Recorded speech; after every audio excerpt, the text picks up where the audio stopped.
All right, so welcome to today's class. Today is August the 31st, and it is our second official class about facilitating foreign language acquisition in children. Last class, we talked about the stages, the milestones in infants, and based on that, you had to read an autonomous text, you participated in a forum. So you selected your favorite stage in L2 acquisition, not L1, because we have two different processes. So you selected one of the stages in L2 acquisition.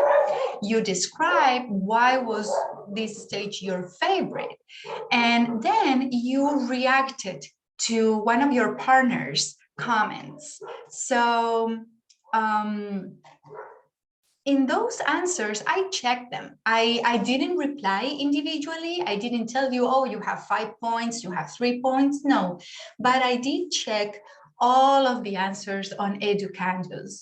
And it was surprising that the most popular answer was that many of you were surprised because of simultaneous second language. This is when babies have the capacity to learn two languages at the same time. It's not difficult for them at all. And this is especially before they are 6 months old. So most of you, the majority of you, selected this characteristic as your favorite. And many of you explained that this was your favorite characteristic because it showed how flexible the brain is, the human brain is, and how many capacities babies have to develop. And personally, I agree with that. I think that we human beings are powerful beyond imagination, and babies can learn not even two languages. If you expose a baby to 3 to 4 to 5 languages, the baby is going to take it. However, after they are 6 months old, the brain starts optimizing resources, and the brain realizes, okay, I need more concentration for the language that I use the most. So that's when they, little by little, give away the second or the third language if they don't use it.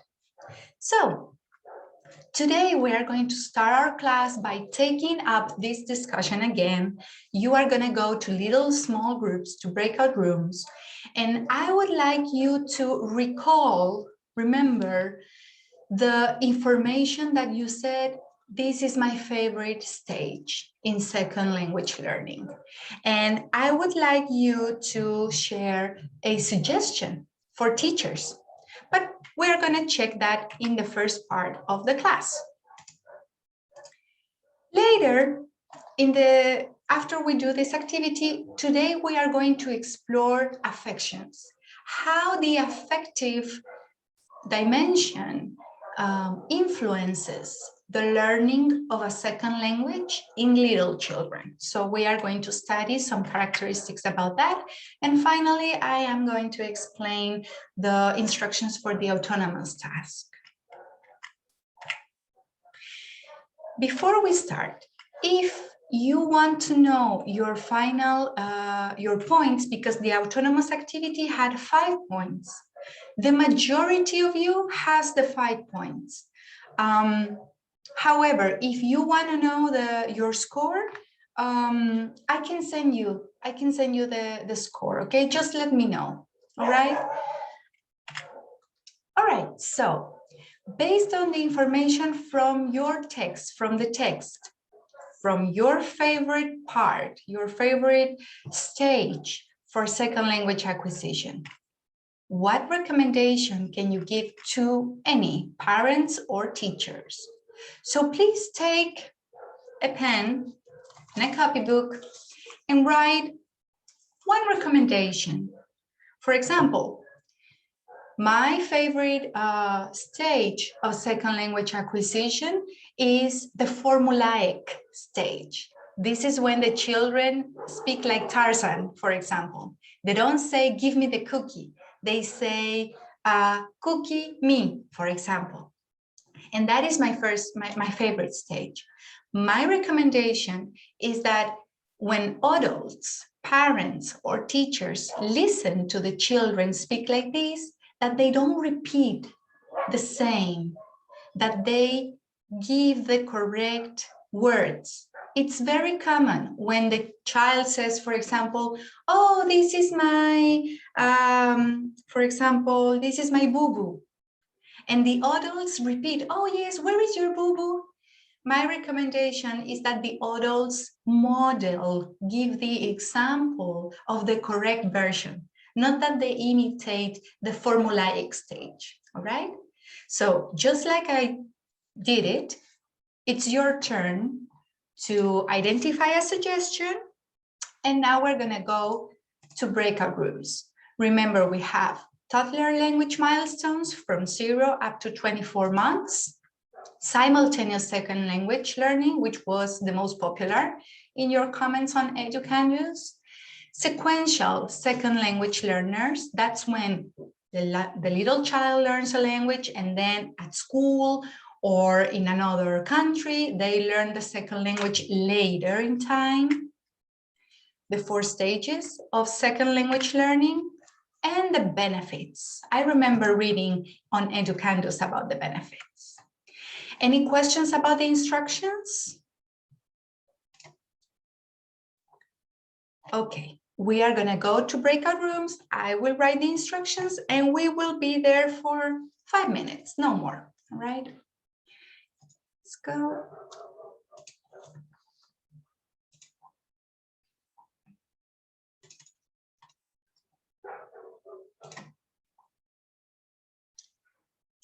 All right, have a good conversation. In English, hopefully.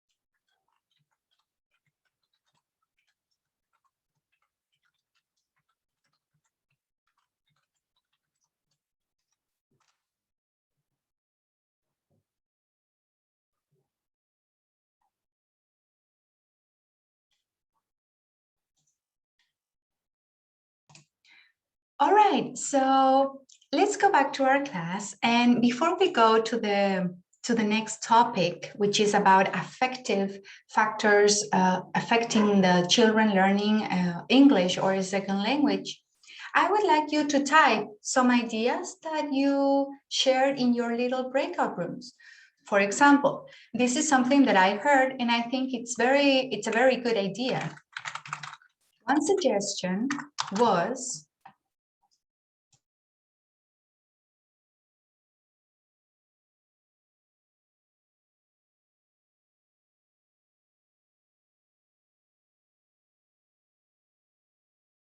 for example, for teachers to embrace mistakes, errors. Errors can be very, very positive because errors, once we identify and we analyze, we can learn what is good, what is not good. So that was a very good suggestion. Any other suggestions you can share in the chat box?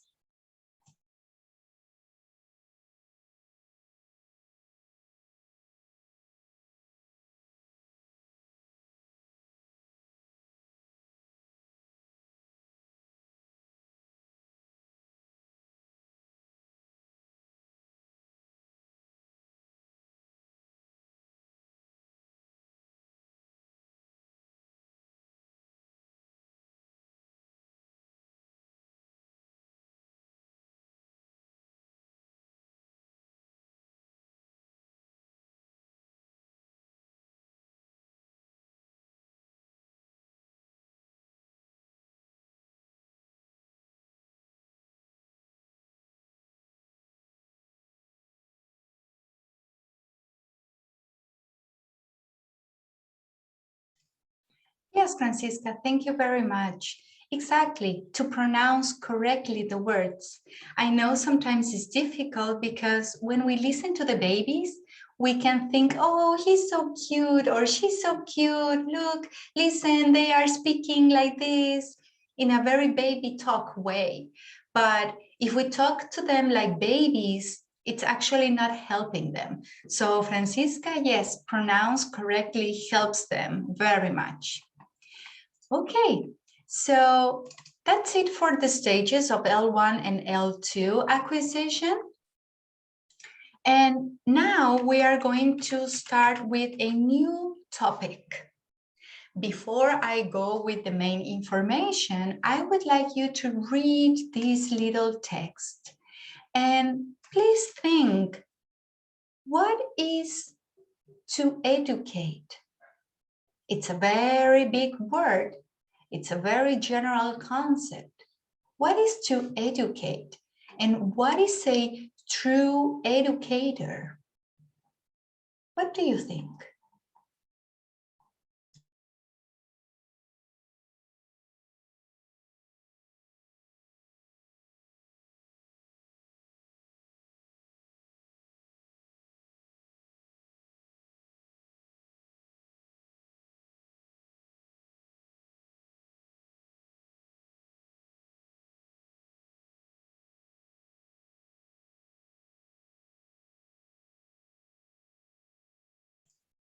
You can open the microphone. You can write your answer in the chat box.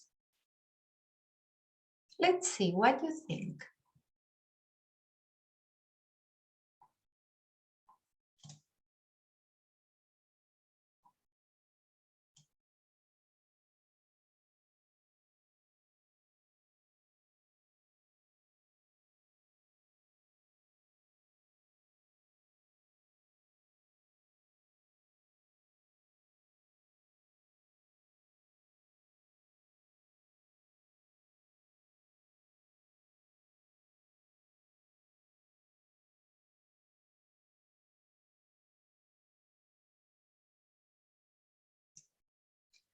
Okay, I see there are no answers for this. Maybe this is some information you can think of. According to the author, whose name is Corradi, for him, a true educator goes beyond information. It's not just the teacher giving information for the children and the children are receiving the information. No, no.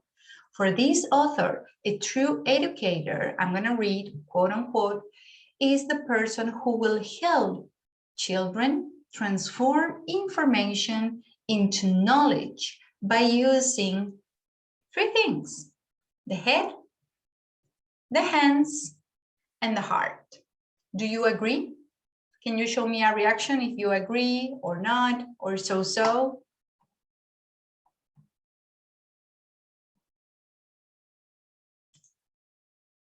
Do you agree with this? Okay, thank you very much for those agreements. Personally, I also agree with this.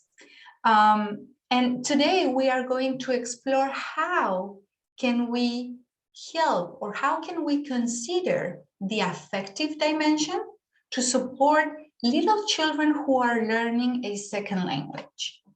So first of all, and here I'm sorry if I am going to speak very much because there are some things that I need to explain. So probably I will be speaking more than usual, all right? In teaching, we usually think about an experience for children, right? When we are educators, we think, okay, I want the children to learn something.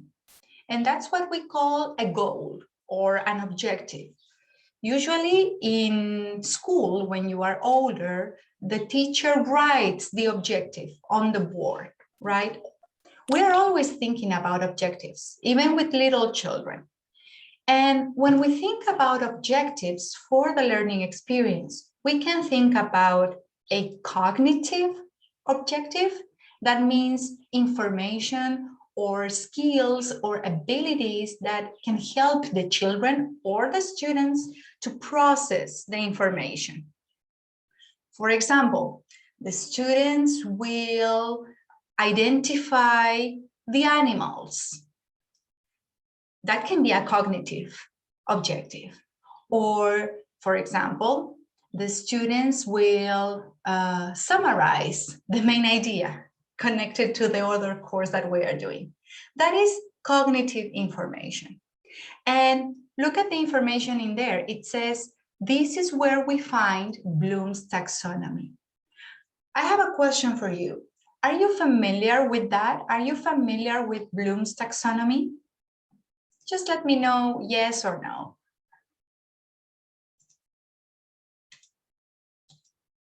Okay, thank you, Elizabeth.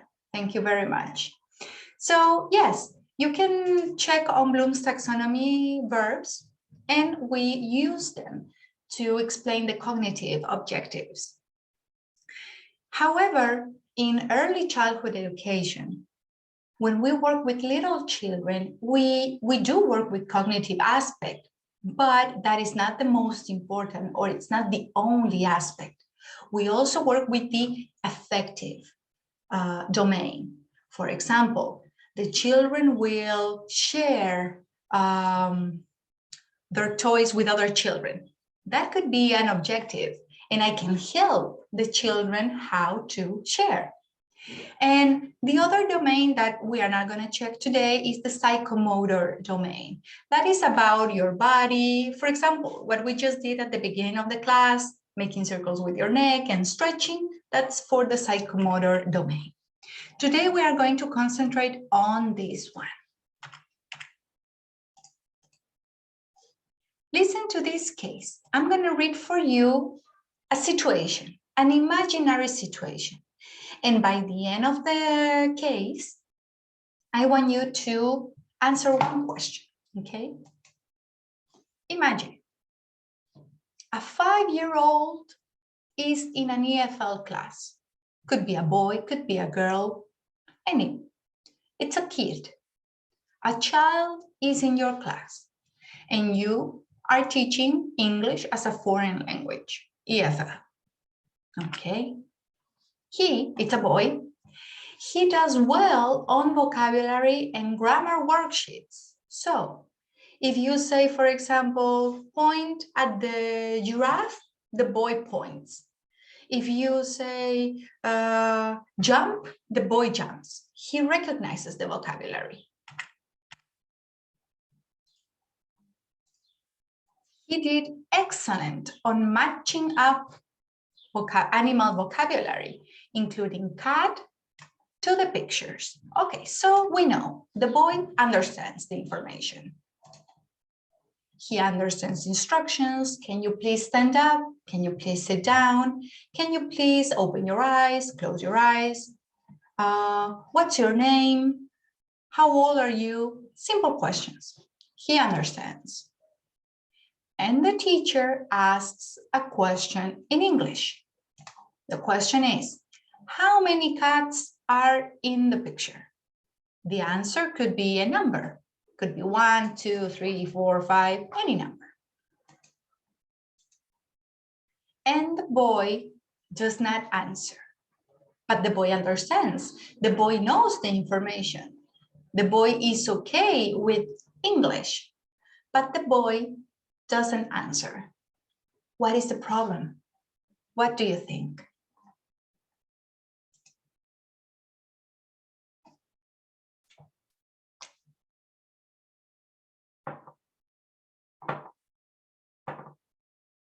Think about what is the reason. Maybe think about your experience. What is the problem if you are okay with English, but you are in the silent period? What do you think can be the problem?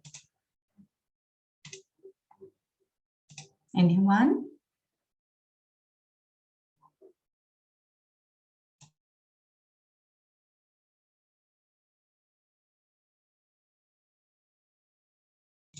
Thank you very much, Francisca. Maybe he's not confident enough.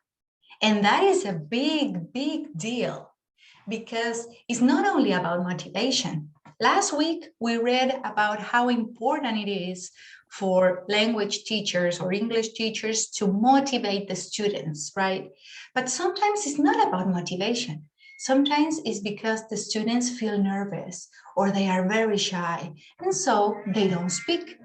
So the question is, I'm sorry about that. The question is, what strategies do we have? Can we do something? Or maybe we don't do anything? That's what we are going to check today. We are going to check about strategies that we can use to help the students who are nervous, who are shy, students who are okay with the English, but for some reason they just don't, they can't participate. So here is something I want to explain to you. It is called the affective filter hypothesis. It was proposed by an author in the 80s, actually 1988 to be precise. His name was Krashen. And he talked about this big theory for learning another language. In his theory, he talked about 5 hypotheses. And one, we are going to check just one today. One is called the affective filter hypothesis. So what is this? It tells that all learners, for example, here in the brain of the learners, all learners have a barrier or can have a barrier that is called affective filter. If the barrier is low, learning can happen. The interaction with the information can happen. So the learner, the student, the child, the boy, the girl, or the adult receives information, interacts with the information, and we give information, okay? Learning happens. But what happens when the affective filter barrier is high? It's like a barrier, it's like a wall. So the learning cannot pass to the learner and any information can go away. So on the left, we have some factors that make this affective filter up or down. And for teachers, we want the affective filter barrier to be very low because we know if the affective filter is high, learning is not going to happen. So we can talk, for example, about some factors. Motivation. Is English a need for the student? Do you need the English or not? The attitude for learning. Do you want to do it or not? Do you believe that participating is good or not? The anxiety. Are you nervous about making mistakes? Are you okay with making mistakes? Are you okay with speaking like Tarzan or speaking in a formulaic way? Or no, you are a perfectionist and you want everything perfect the first time. Those are factors that influence. The empathy. If you feel that the teacher is going to understand you, if you feel a connection with the teacher, or maybe you are afraid of the teacher, that is also important, even if you are a young child, even if you are a little boy or a little girl or an adult. The inhibition, in here goes if you are a talkative person, I'm going to write that word on the chat box, or if you are a silent person. So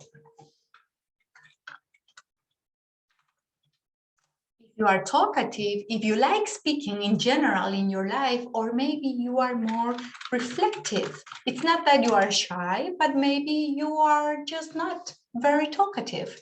And that also goes with the personality, because some people are more extroverted and some people are more reserved, and that's okay.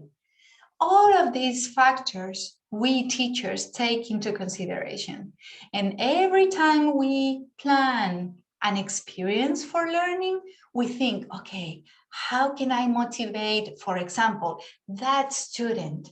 I know she doesn't like to speak. Okay, so I'm going to ask a question and they will write in the chat box.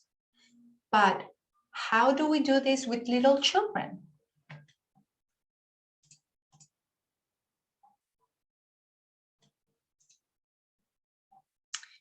For example, when we want to think about motivation, what topics, activities, or games can be interesting for a little girl or a little boy?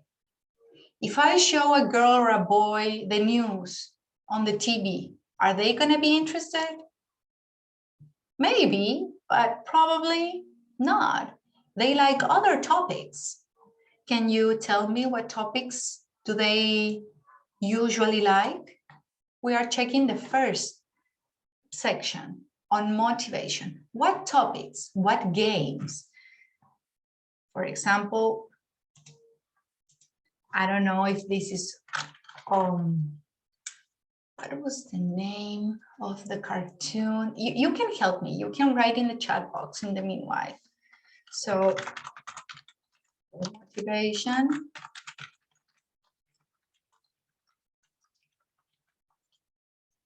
Okay, Peppa Pig. Yes, thank you, Isidora. There is another one that I'm trying to think of. Please write in the chat box as I am trying to recall.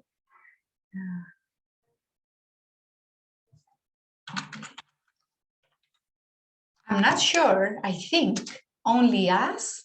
Is that a cartoon? Okay, Masha and the Bear, Masha y el Oso. Good. Yes. And how about the things in the house? Maybe, for example, the fruit, the food, any other things, the toys. Those are the topics that are interesting to the children. How about mistakes, the attitude? Mistakes are okay. Speak if you are ready. So we always think, what is the context of the child? Maybe in the house, the mother or the father is always aggressive. Sometimes that happens. And some children are very scared and very nervous about making a mistake. So they don't want to participate because they don't see the mistakes as an opportunity, as something positive. And many teachers also are very, how to say it, harsh or very, they are not very nice when students make a mistake. Some teachers laugh, some teachers make the student feel bad. And so we consider this as a teacher. About the empathy, we always think about the culturally sensitive interaction. So, for example, if in the school, in this preschool, there are many students with families from Haiti. Yes, today there are many children with families from Haiti. And I go to the preschool and I teach them for September 18. Sorry. For September 18, I teach them the national dance and the cueca. How is that little child feeling? Because their family is from Haiti and they are in Chile, yes, but they are from a different country. So how can I make the difference, a little difference? Maybe, yes, I can show September 18th dance, the national holidays, but at the same time, maybe I can ask little, I don't know, Jean, for example, or Josette, little Josette, what is the national activity in Haiti?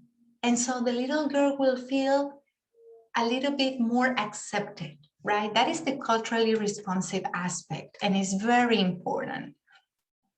Also, always consider the silent period. We talked about this last week. Sometimes the students are not ready to speak. It's not because they don't want to, it's because really they are not ready. They don't have the words, they don't have the vocabulary, and that is okay, as long as they receive the information. So for example, right now, you are listening to me in English and you are reading the information in English. And sometimes you write or you speak in Spanish. I understand, because maybe it's your silent period, and that's okay. Yeah, the Kai, Elizabeth, that is the name. Kai, when you play with a Kai. All right, and the personality of the children. We also talked about that. So let's continue. For factors contributing and hindering, I would like you to take a moment to read at these sections and maybe copy them. Copy them in your copybook or take a picture, because right now we're going to take a break. But when we come back, we're going to watch a video. And the idea is that you check, oh, what is the teacher doing? Is the teacher helping motivation or is hindering? Hinder is diminish, make less. So we are going to watch the video and we are going to check all of this. Please write these aspects. And when you are ready, you can go on a break. We're going to take a little break now. And when we come back, we are going to watch the video and we are going to identify how all of these factors actually take shape in a classroom. Any questions so far?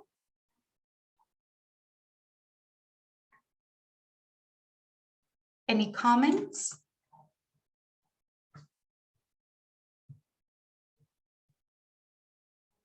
Okay, I'm going to leave that there so you can copy it with time. And we are going to go on a break now. And we are going to be back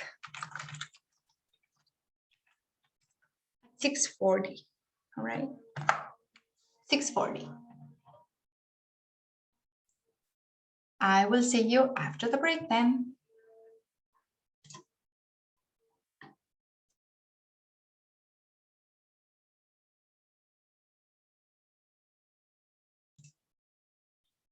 Okay, there we are. So we're going to watch the video, identify the 3 first factors, and then we will see what happens.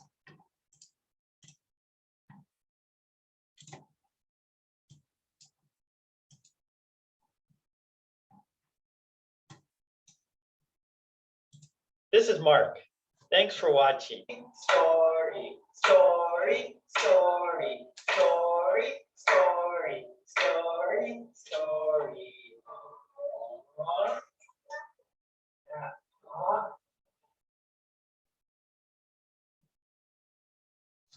Whoa. It's a monkey. It's a mouse. What? The mouse threw the ball. Threw the ball. The monkey caught the ball. Yeah, okay, ready? Throw the ball. Throw the ball. Catch the ball. Catch the ball. Okay, you got me? Throw the ball. Yeah. Catch the ball. Throw the ball. Catch the ball. Okay, sit down, Tiger. Okay, up. Up. It's an elephant. And it's the monkey. The monkey threw the ball, and the elephant caught the ball. Yeah, up, ready? Throw a ball, catch a ball. Throw a ball, catch a ball. Throw a ball, catch a ball. Throw a ball, catch a ball. Okay, good. Up. Up. It's the elephant. It's a snake. Yeah, it's a snake. Oh, the elephant threw the ball.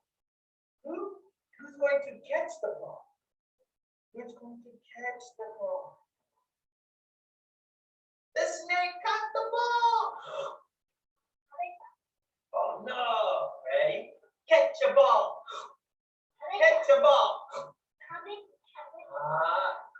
a ball. Up. Where's the ball? Where's the ball? Where's the ball? Oh. In the snake? Yeah, okay, ready? It's in the snake. It's in the snake.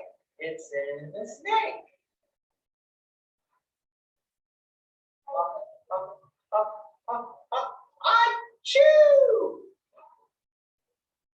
Wow, the monkey's surprised. The mouse is surprised. The rabbit is surprised. The elephant's surprised. The snake is surprised. Achoo! Up. Everybody's happy. Happy. Yay, we have the ball. The monkey's happy. The rabbit is happy. The snake is happy. The mouse is happy. The elephant's happy. Everybody's happy. Happy. Are you happy? Yeah. Are you happy? Yes. Are you happy? Yeah, Tiger. Are you happy? Yes. Good, good, good, good, good. Okay, everybody's happy. Okay, story is finished. Yes, finished. Okay, good job. Okay. So, from the teacher, thinking about only the three first aspects, motivation. Did the teacher do anything that contributed to the children's motivation? Maybe the teacher said something, one word, or the teacher did something so that the children would feel motivated to participate. What did you identify?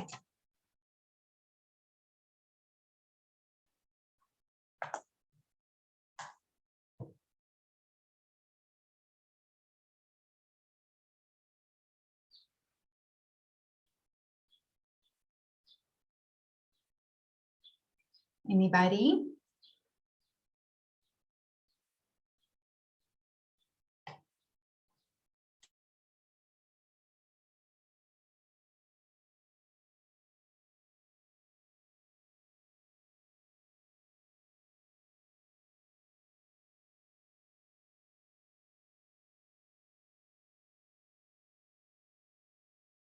Okay, yes.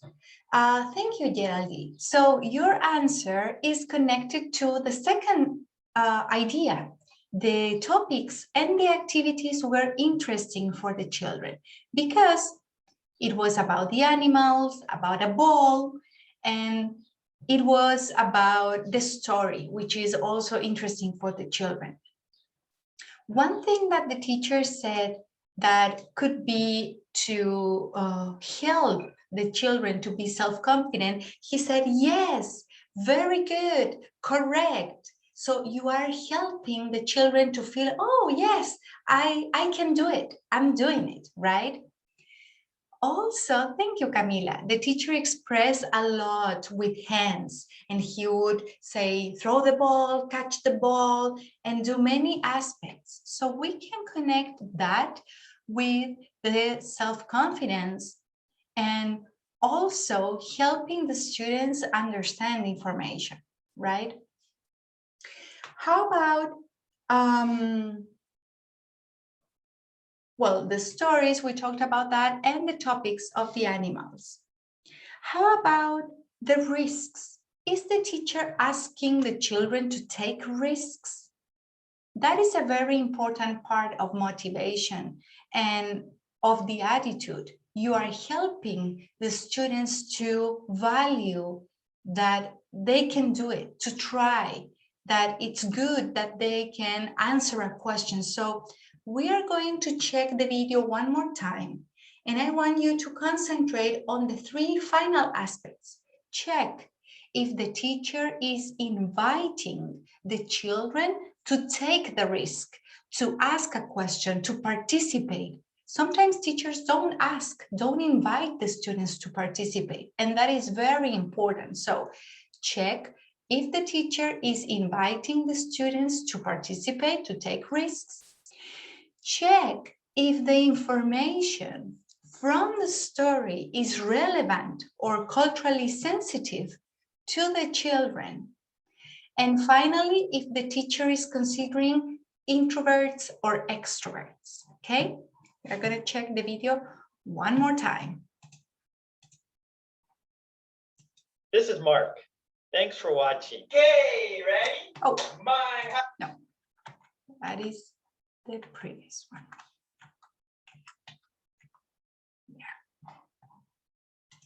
This is Mark.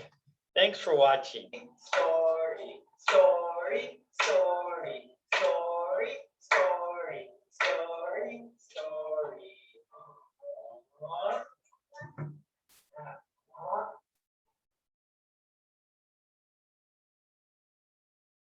Whoa. It's a monkey. It's a mouse. What? The mouse threw the ball. Threw the ball. The monkey caught the ball. Yeah, okay, ready? Throw the ball. Throw the ball. Catch the ball. Catch the ball. Okay, you got me? Throw the ball. Yeah. Catch the ball. Throw the ball. Catch the ball. Okay, sit down, Tiger. Okay, up. Up. It's an elephant. And it's the monkey. The monkey threw the ball, and the elephant caught the ball. Yeah, up, ready?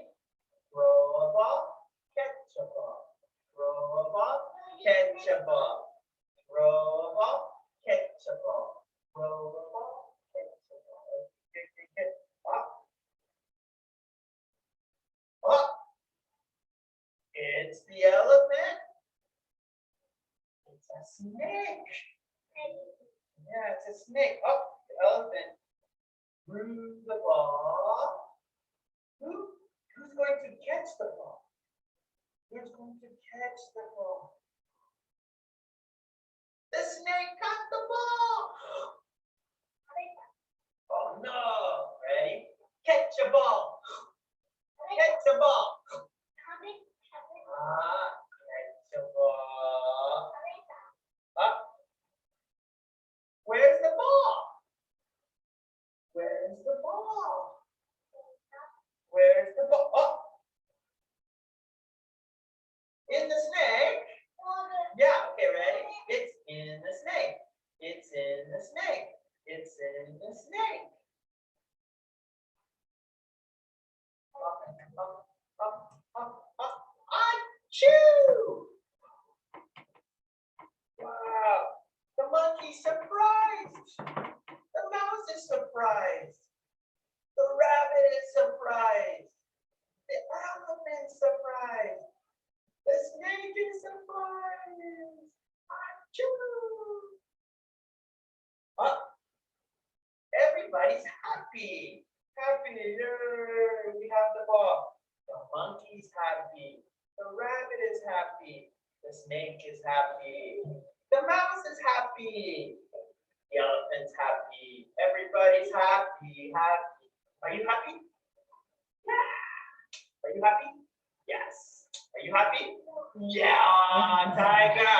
Are you happy? Yes. Good. Okay, everybody's happy. Okay. Story is finished. Yes, finished. Okay, good job. Okay, so is the information culturally sensitive or relevant to the children? Do you think the children are familiar with the animals there?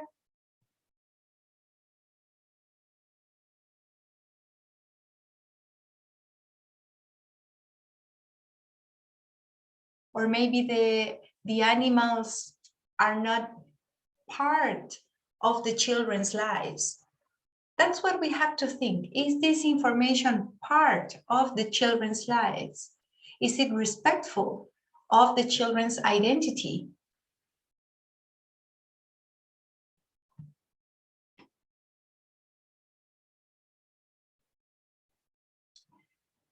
And one very important aspect, what actions did the teacher do that invited the children to participate? He did many actions.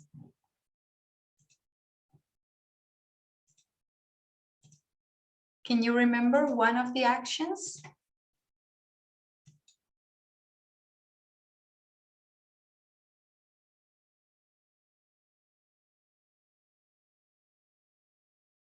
Okay, so for example, the teacher would say, where is the ball? Where is the ball? The teacher didn't say, oh, here is the ball. The teacher was asking, so that the children felt they wanted to take the risk. And the little girl stood up and she pointed at the book. Also, the teacher, when he was saying, oh, are you happy? Are you happy? He high-fived the children so that the children would participate. Yes, Elizabeth, thank you very much. He repeated the words of the children. Very good. Okay, so. This is Mark. Thanks for. We are going to watch one more video. And please, oh, we have one more contribution. Thank you, Geraldine, that he expressed with his body and he transmitted to the children what he was telling them. Yes. For example, the teacher would say, happy, happy, and he would have the face like happy, right? Because happy was not connected to the story, but the teacher would make lots of gestures. Thank you very much, Geraldine. Also, it's very important something you are saying. Pause. When you ask a question, it's very common that you are like, you know the answer. For example, if I ask a question to you, I know the answer, but that's not the point. I want you to elaborate an answer. So there is something that we call waiting time. Waiting time is very important. Sometimes we ask a question and you have to consider the waiting time. Some people take more time and they are thinking about the answer. And many times the teachers just go and give the answer. So always consider when you ask a question about 20 seconds before you make your next move. Very good, Geraldine. Thank you. Okay, we're going to watch a similar video, same teacher, and please identify the same. What does the teacher do that contributes or hinders motivation, anxiety, inhibition, beatitude, empathy, or that considers the personality of the children? Let's go for it. This is Mark. Thanks for watching. Okay, ready? My house. My house. My house. My house. Okay, good. Okay, let's practice some rooms.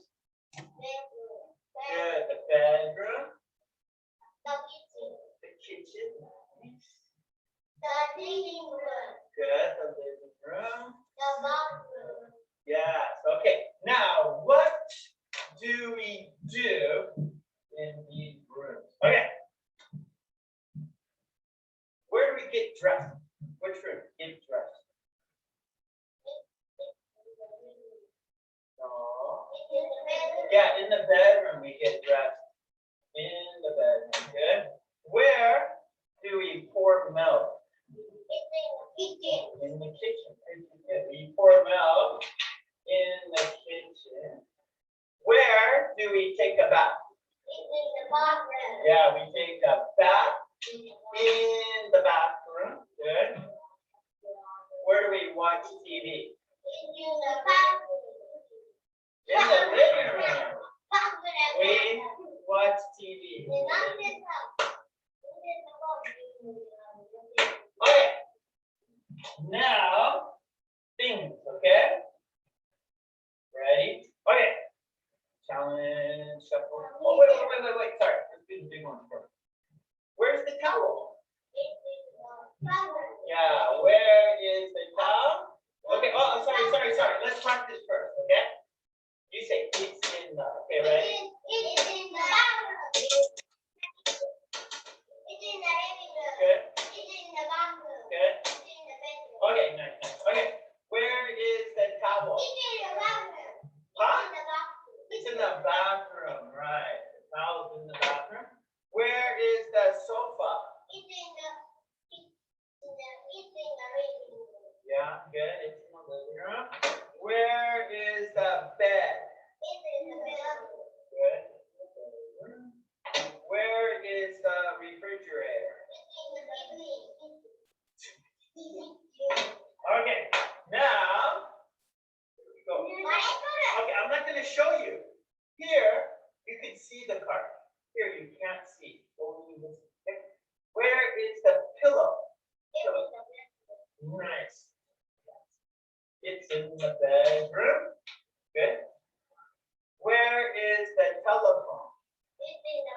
the bowl? It's in the kitchen. Nice. Great. Where is the toothbrush? It's in the bathroom. The bathroom. Where is the vacuum cleaner? It's in the living room. Nice. Where is the alarm clock? It's in the bedroom. Nice. Nice. Okay, good. Where is the glass?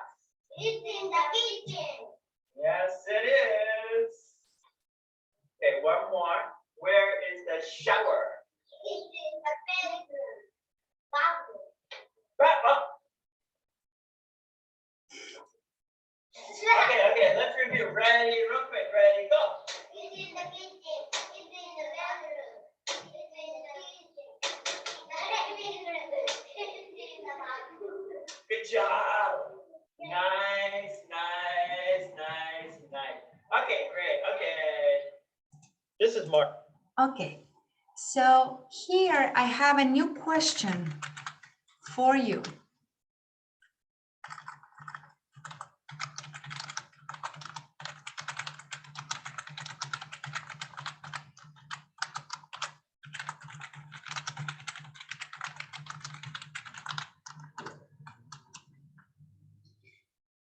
Thinking about this class, the teacher, it's in the bathroom, and thinking about the affective factors that we just explored today. How can you make the activity better? How can you improve the activity? So I really want you to share your ideas, to talk together. I am going to invite you to breakout rooms with more people so that you can identify at least one way in which you can improve the activity.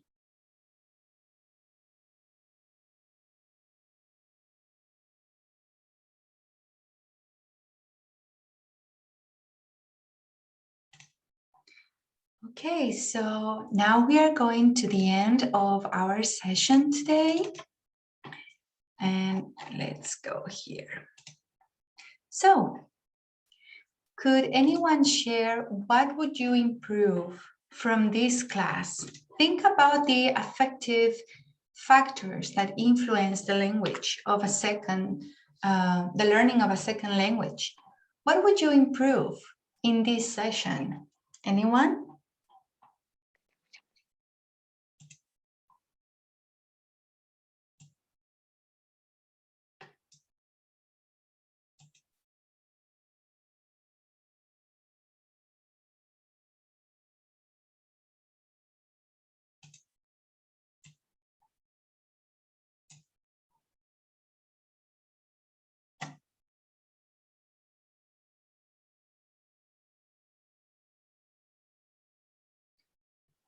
Okay, Geraldine, thank you very much. So we can have the children go to the blackboard, yes, and pretend that they are doing the class. This would allow them to acquire more attitude, yes, and to feel more empowered. They would feel more prepared. And also, this is a very good strategy because it helps the children move. Remember that the children need movement. They cannot be sitting down for much time. So if you have the children stand up and sit down, that is very good. Something that I would improve personally, I like this lesson very much, but I see one problem. The teacher is asking the question to all the class, and usually there is only one little child who gives the answer. That is very common. It is very common that in all the groups, there is one or two or three, there are 2 or 3 children or students who are more advanced. But the problem is, if I ask one question like that, how can I give the possibility to every child, to every student to participate? So maybe sometimes it's useful to make a little individual activity. In the class, it was okay because the teacher was with the group and maybe showing the activity and the examples. But maybe after the class, I would give a little, maybe a little card or one of the cards of the board to every child. So maybe I can say, where is the towel? And the child with the card of the bathroom stands up and says, it's in the bathroom, you see? So that is one thing that I would make better. And this is connected with self-esteem, because imagine a child that is not advanced and always listen to another classmate give the answers. How does that child feel? Oh, I never give the answer. I am slower. I don't think as quick. So my confidence is lower. If you give the opportunity to every student to succeed, you can help them with the self-esteem. All right, let's go to the final instruction. So tomorrow we have 1 hour for autonomous work, and your activity will be on Educandus. You will have to read this text. It's called The Role of Games in Teaching English. It is adapted, so I adapted it for you.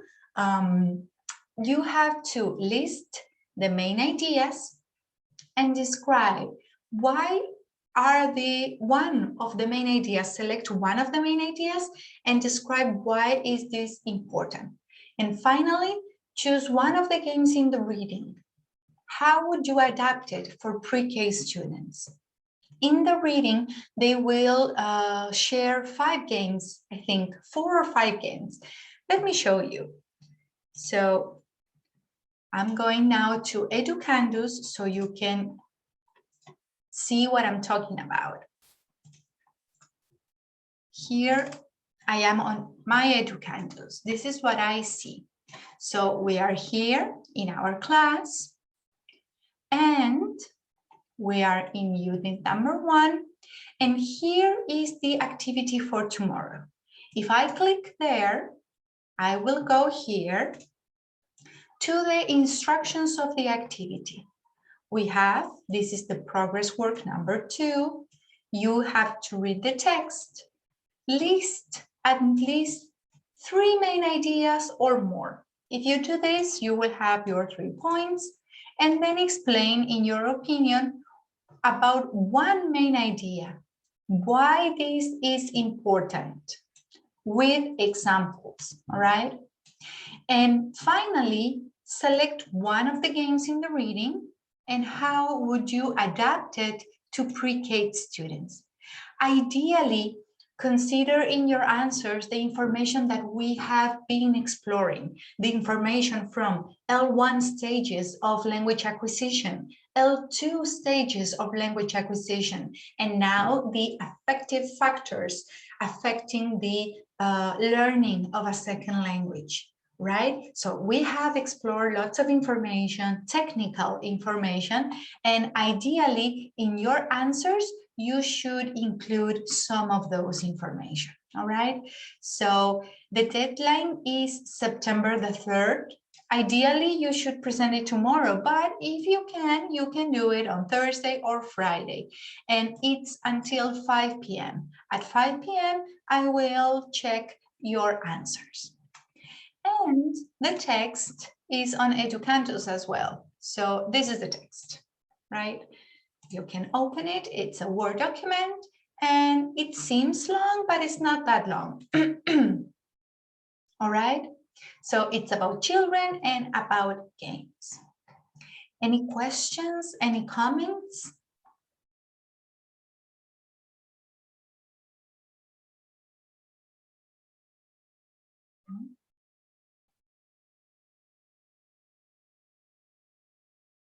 Not for now.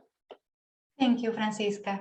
Okay, so that's it for today. I will be checking your autonomous work and I will see you on Thursday. Please remember, this week we have classes on the other module on Thursday, 8:30 a.m. Okay, have a wonderful afternoon and I'll see you around. Bye-bye. Bye, Bye, Miss. Miss. Bye. Miss. Bye, me. Bye, me.